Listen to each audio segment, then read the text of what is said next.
Assalamualaikum warahmatullahi wabarakatuh. Perkenalkan, nama saya Aida Ramadita Putra dengan NIM 12450112800. Dosen pengampu Dr. Elin Hairani ST MKom. Di sini saya akan membuat video pembelajaran tentang membuat daftar isi dan daftar pustaka otomatis di PowerPoint. Ini adalah karya ilmiah saya. Di sini langkah pertamanya kita akan membuat slide baru di sini. Di sini buat teksnya. Langkah pertama buat teksnya daftar isi. Setelah itu ini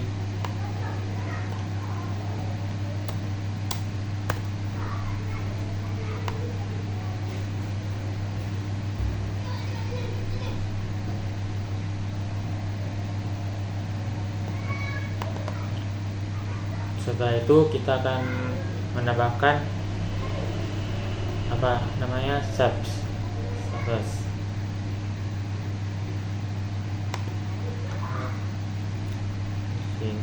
Misalnya di sini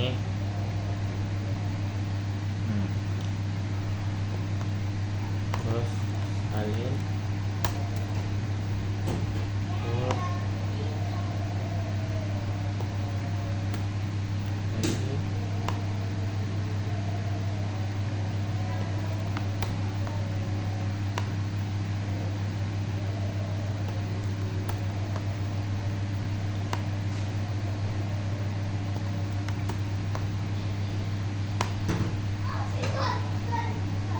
Nah, misal kita membuatnya cuman segini saja. Setelah itu ini ubah dulu warnanya biar lebih bagus.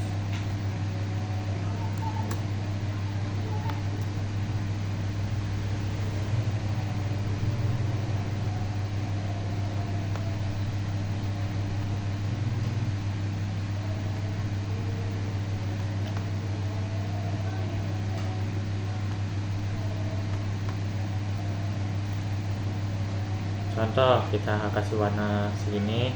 Setelah itu kita buat salin teksnya dulu. Ini boleh salin atau buat langsung aja dari sini teks.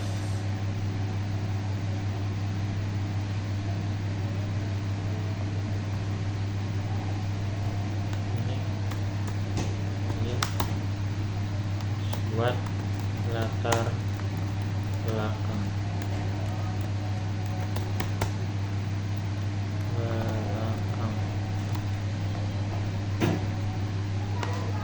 Pindahin ukurannya.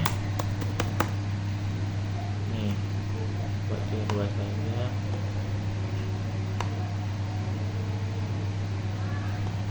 Terus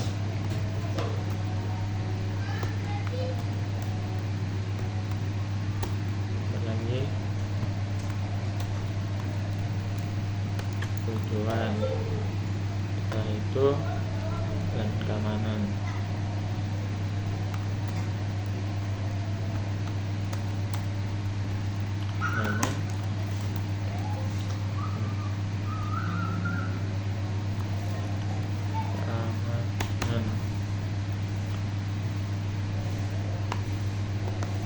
Ini ukurannya dua. Kita samakan ukurannya.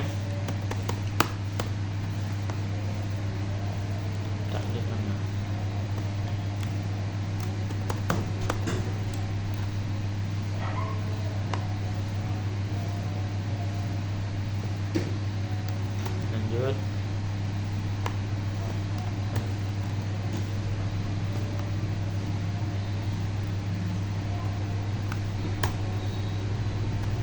Setelah itu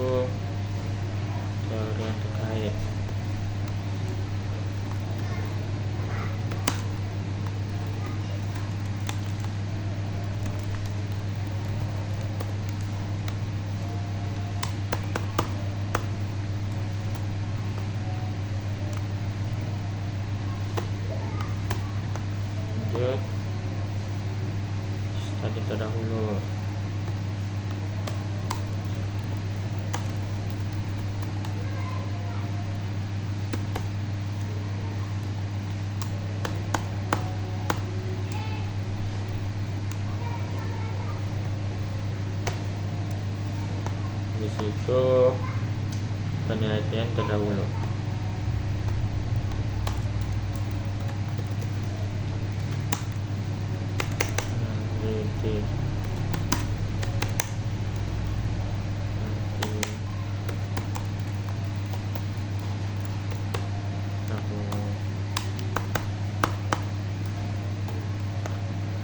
Nah, setelah membuat ini, maka dilanjutkan dengan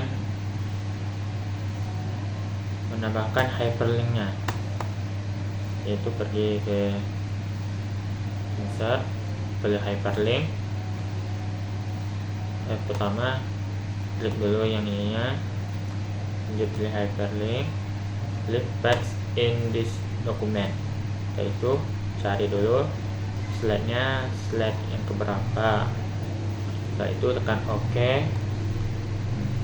Lanjut dengan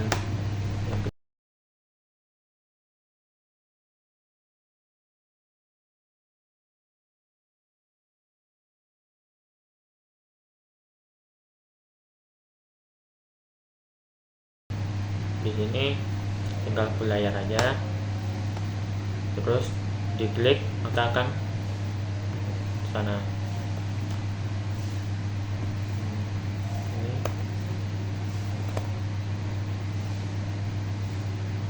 itu.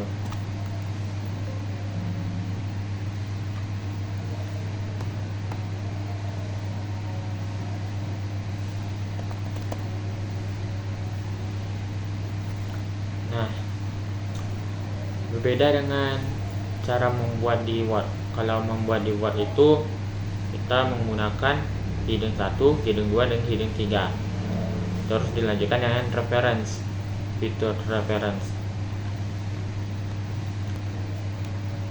Nah, setelah itu kita membuat daftar pustaka.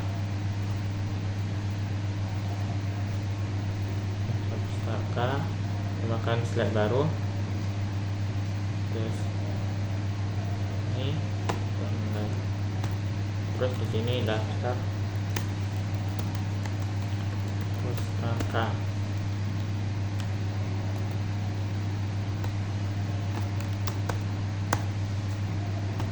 Daftar pustaka ini dalam akademik biasa kita menggunakan style APA, yaitu American Psychological Association. Di sini caranya didahului dengan nama penulisnya, tahun, dilanjutkan dengan judul jurnalnya atau artikelnya, terus nama jurnalnya, terus halamannya. Setelah itu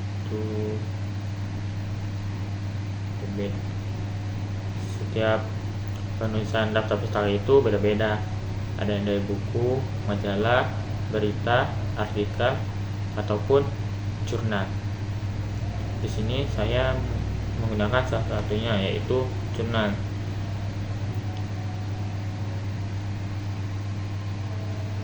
Nah, ini bisa saja salin.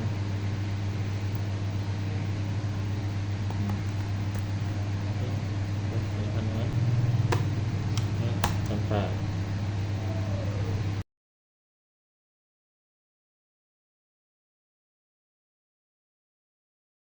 Nah, jadi daftar pustaka berbeda dengan Word. Pada Word yaitu di sini dengan style APA, pilih dulu stylenya APA, terus tekan manage source, tekan F.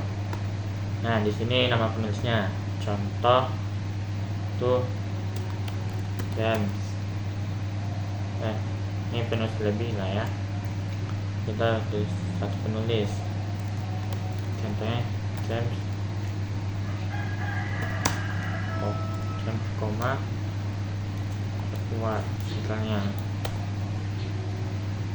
Terus judulnya di sini contohnya tutorial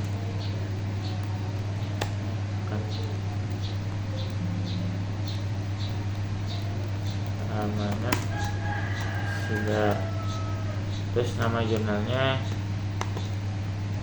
contoh apa aja ya, adventure buat contohnya. Terus tahun dibuat jurnalnya contoh 2020. Halamannya bisa mungkin tulis 10 sampai 20. Terus tekan OK. Nah, jadi sini terus itu selanjutnya pilih dari insert citation, tekan ini. Jadilah ini contoh dari Word. Kalau dari PowerPoint kita tinggal menyalin yang ada dari Word, terus ditempelkan ke PowerPoint-nya. Nah, ini contoh sedikit aja. Saya akan mempresentasikan karya ilmiah saya yang berjudul Keamanan Cyber di Media Sosial Melindungi Privasi Data Pengguna. Keamanan cyber di media sosial melindungi privasi data pengguna. Di era digital, media sosial telah menjadi bagian integral dari kehidupan kita. Namun dibalik mudahnya, keamanan cyber dan privasi data pengguna menjadi isu penting yang harus diwaspadai. Presentasi ini akan membahas tentang pentingnya keamanan cyber di media sosial dan cara-cara untuk melindungi data pribadi Anda. Tantangan keamanan cyber di media sosial. Yang pertama yaitu phishing dan identifikasi palsu. Itu adalah penjahat cyber sering menggunakan teknik phishing untuk mendapatkan data pribadi pengguna melalui link atau email palsu yang tanpa sah. Yang kedua, penyalahgunaan data sensitif, yaitu informasi sensitif seperti nomor kartu kredit, password, dan detail kontak dapat disalahgunakan oleh penjahat cyber untuk kegiatan ilegal. Ketiga, malware dan aplikasi berbahaya. Itu aplikasi-aplikasi yang tidak resmi atau belum diverifikasi dapat mengunduh malware ke perangkat pengguna. Itu membuka celah bagi pencurian data pribadi. Terus selanjutnya, pentingnya meningkatkan kesadaran. Yang pertama itu meningkatkan kesadaran pengguna. Masyarakat perlu menyadari risiko yang terkait dengan berbagi data pribadi secara online. Yang kedua, perbaikan regulasi dan kebijakan. Regulasi dan kebijakan yang efektif diperlukan untuk melindungi privasi data pengguna di Indonesia. Yang ketiga, pengembangan strategi mitigasi. Strategi mitigasi perlu dikembangkan untuk menjaga dan mengatasi ancaman keamanan cyber di media sosial. Yang keempat, edukasi tentang keamanan cyber. Pendidikan dan pelatihan tentang keamanan cyber penting untuk meningkatkan kesadaran masyarakat. Selanjutnya, mengenal mekanisme keamanan cyber. Mekanisme keamanan cybernya ada 3. Salah satunya yaitu autentikasi, inskripsi, dan deteksi ancaman. Autentikasi adalah proses verifikasi identitas pengguna dengan menggunakan faktor-faktor seperti password, token, atau biometrik. Contohnya, autentikasi 2 faktor ini. Contohnya, autentikasi 2 faktor, autentikasi biometrik, one time password atau OTP, autentikasi berbasis pengetahuan. Terus yang kedua, inskripsi. Inskripsi adalah proses mengubah data dari format yang dapat dibaca menjadi format yang tidak dapat dibaca menggunakan algoritma tertentu dan kunci kriptografi. Contoh media sosial itu ada WhatsApp, Telegram, Facebook Messenger, Signal, Instagram, Direct Message. Yang ketiga, deteksi ancaman. Deteksi ancaman ini adalah mendeteksi aktivitas mencurigakan atau anomali yang dapat menunjukkan adanya serangan. Contoh, pemantauan, jaringan berkelanjutan, analisis log, alat deteksi, malware, penerapan pemindaian keamanan otomatis, deteksi basis anomali, dan lain-lainnya. Selanjutnya, teori-teori yang mendukung. Teori mendukung ini ada 4. yaitu teori privasi, keamanan, psikolog pengguna, dan ancaman. Teori privasi ini menjelaskan bagaimana individu mengatur informasi pribadi mereka dalam konteks interaksi sosial dan teknologi. Yang kedua, teori keamanan berfokus pada prinsip-prinsip dasar untuk melindungi data seperti kerahasiaan, integritas, dan ketersediaan. Terus yang ketiga, teori psikologi pengguna, yaitu menjelaskan bagaimana perilaku dan keputusan individu terkait privasi dipengaruhi oleh faktor psikologis. Yang keempat, model ancaman. Ini pendekatan sistematis untuk memahami potensi risiko yang dihadapi oleh pengguna dalam konteks digital.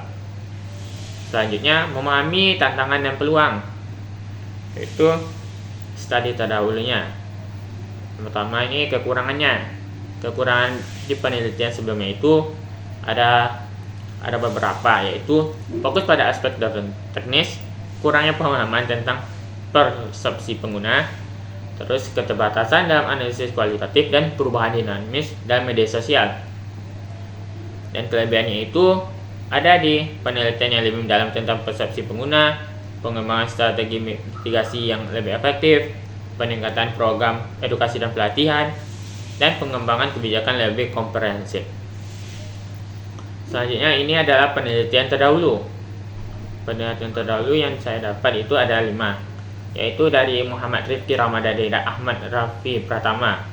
Jenis judul penelitiannya itu analisis kesadaran cyber security pada pengguna media sosial di Indonesia. Tahun penelitiannya 2020. Hasil yang didapatkannya itu terdapat perbedaan signifikan dalam kesadaran cyber security berdasarkan usia dan domisili. Pengguna YouTube dan WhatsApp memiliki pengaruh besar. Terus yang kedua, Yuni Fitriani dan Roida Pakpahan. Judul penelitiannya itu analisa penyalahgunaan media sosial untuk penyebaran cyberspace. Tahun penelitiannya itu 2018. Hasil yang didapatnya yaitu media sosial adalah platform yang mudah disalahgunakan untuk menyebar cybercrime. Pentingnya edukasi untuk mencegah kejahatan cyber. Terus dalam keamanan cyber ini juga memiliki undang-undang yang undang-undang dasarnya. Itu undang-undang tentang keamanan cyber di Indonesia. Yang pertama, Undang-Undang Nomor 11 Tahun 2008 tentang Informasi dan Transaksi Elektronik atau ITE. Yang kedua, Undang-Undang Nomor 19 Tahun 2016 tentang perubahan atas Undang-Undang ITE. Yang ketiga, Undang-Undang Nomor 27 Tahun 2022 tentang Perlindungan Data Pribadi. Undang-undang ini mungkin tidak termasuk dengan keamanan cyber, tetapi ada terkaitnya dengan beberapa hal dalam keamanan cyber. Terus ini adalah jenis-jenis ancaman keamanan cyber. Yang pertama, phishing. Kedua, peretasan. Ketiga, ransomware. Keempat, malware. Dan kelima itu spoofing. Keenamnya, social engineering, pencurian data, dan man in the middle. Yang pertama, phishing adalah serangan di mana pelaku menyamar sebagai identitas terpercaya untuk mendapatkan informasi sensitif seperti kata sandi, nomor kartu kredit, atau data pribadi dan lain-lainnya. Dan kedua, peretasan atau hacking. Peretasan adalah tindakan ilegal yang dilakukan untuk mendapatkan akses ke sistem jaringan atau data tanpa izin. Yang ketiga, ransomware. Ransomware adalah jenis malware yang menginskripsi data korban dan menuntut tebusan agar dapat dipulihkan. Yang keempat, malware. Malware ini adalah perangkat lunak berbahaya yang dirancang untuk merusak, mengganggu, atau mencuri data. Yang kelima, spoofing. Spoofing adalah teknik di mana pelaku memasukkan identitas untuk mengejar korban. Contohnya, penyerang mengirim email kepada pengguna dengan alamat pengirimnya yang tampak berasal dari rekan kerja mereka atau dengan orang terdekat dan lain-lain. Yang keenam, social engineering. Social engineering adalah memanipulasi psikologis terhadap individu untuk mendapatkan informasi rahasia atau akses ke sistem. Terus yang ketujuh, pencurian data. Pencurian data terjadi ketika informasi pribadi atau sensitif seseorang diakses tanpa izin. Terus yang terakhir itu man in the middle atau singkat MITM. Man in the middle adalah serangan di mana pelaku memposisikan dirinya di antara dua pihak yang berkomunikasi untuk mencari data atau mengubah informasi. Terus selain itu, beberapa jenis ancaman keamanan digital lainnya yang dapat terjadi adalah yang pertama itu pemindahan data yang tidak sah, kedua kebocoran data, ketiga penghapusan data, keempat orang dalam yang berniat jahat, kelima penyusupan akun, keenam elevasi hak istimewa, dan ketujuh peretasan sandi. Selanjutnya metodologi penelitian. Metodologi penelitian ini menggunakan ada dua, yaitu pendekatan kualitatif dan pengumpulan data. Pendekatan kualitatif ini penelitian menggunakan pendekatan kualitatif untuk mengkaji hubungan antara kesadaran pengguna dan tindakan pelindungan terhadap keamanan cyber. Pendekatan ini memungkinkan penyelidikan mendalam tentang persepsi pengguna, pengalaman, dan strategi yang digunakan dalam menjaga keamanan data mereka. Terus pengumpulan data. Data yang dikumpulkan melalui kuesioner terbuka yang disebarluaskan melalui berbagai platform media sosial. Terus teknik pengolahan datanya. Yang pertama itu survei daring. Survei daring menjadi metode utama dalam penelitian ini, memungkinkan pengumpulan data dari pengguna media sosial. Survei ini menanyakan kesadaran mereka tentang keamanan cyber, pengalaman mereka dengan kejahatan cyber, dan praktik terbaik dalam menjaga kerahasiaan data pribadi. Terus analisis kualitatif. Metode analisis kualitatif seperti studi kasus atau wawancara yang mendalam digunakan untuk menggali sudut pandang pengguna tentang keamanan cyber. Metode ini bertujuan untuk memahami perasaan mereka terhadap potensi ancaman dan respon mereka terhadap kejahatan cyber. Terus analisis ancaman keamanan cyber di media sosial. Ada 3, yaitu phishing, malware, dan pencurian data. Faktor-faktor yang mempengaruhi kesadaran pengguna yaitu persepsi risiko, kebutuhan sosial, dan pengaruh lingkungan. Selanjutnya, strategi mitigasi untuk meningkatkan keamanan cyber. Ada 3, yaitu edukasi tentang keamanan cyber harus menjadi prioritas bagi semua pengguna media sosial. Yang kedua, regulasi yang lebih ketat mengenai perlindungan data pribadi perlu diterapkan untuk melindungi penggunaan dari penyalahgunaan informasi sensitif oleh pihak ketiga.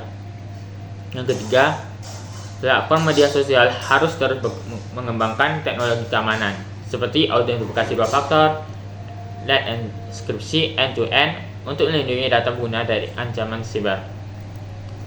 Selanjutnya, keamanan siber media sosial, analisis dan saran. Penelitian ini menganalisis lanskap keamanan siber di media sosial, mengidentifikasi berbagai tantangan yang dihadapi pengguna dalam melindungi privasi data mereka. Ancaman keamanan dan kesadaran pengguna. Ancaman keamanan. Pengguna media sosial menghadapi berbagai ancaman, termasuk phishing, malware, dan penyalahgunaan data sensitif. Teknik phishing yang umum digunakan oleh pelaku kejahatan siber seringkali membuat pengguna terjebak dalam jebakan yang tanpa sah, sehingga penting untuk meningkatkan kesadaran agar risiko ini. Kesadaran pengguna.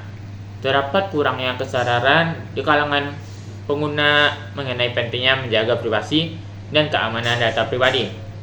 Banyak pengguna yang tidak memahami sepenuhnya risiko yang terkait dengan berbagai informasi secara online. Saran untuk meningkatkan keamanan siber, yaitu pertama, edukasi. Masyarakat perlu diberikan edukasi berkelanjutan mengenai risiko keamanan cyber dan cara melindungi informasi pribadi mereka. Yang kedua, regulasi. Pemerintah harus memperkuat regulasi terkait pelindungan data pribadi dengan menetapkan sanksi yang lebih tegas bagi pelanggar. Yang ketiga, teknologi. Perusahaan teknologi harus berinvestasi dalam inovasi sistem keamanan, termasuk penerapan enkripsi end-to-end dan teknologi deteksi ancaman basis AI untuk meningkatkan perlindungan terhadap data pengguna. Yang keempat, kerjasama. Diperlukan kerjasama antara pemerintah, perusahaan, dan masyarakat untuk menciptakan lingkungan digital yang aman. Sekian presentasi karya ilmiah saya. Apabila ada kesalahan kata maupun perbuatan, mohon dimaafkan. Saya akhiri dengan Assalamualaikum warahmatullahi wabarakatuh.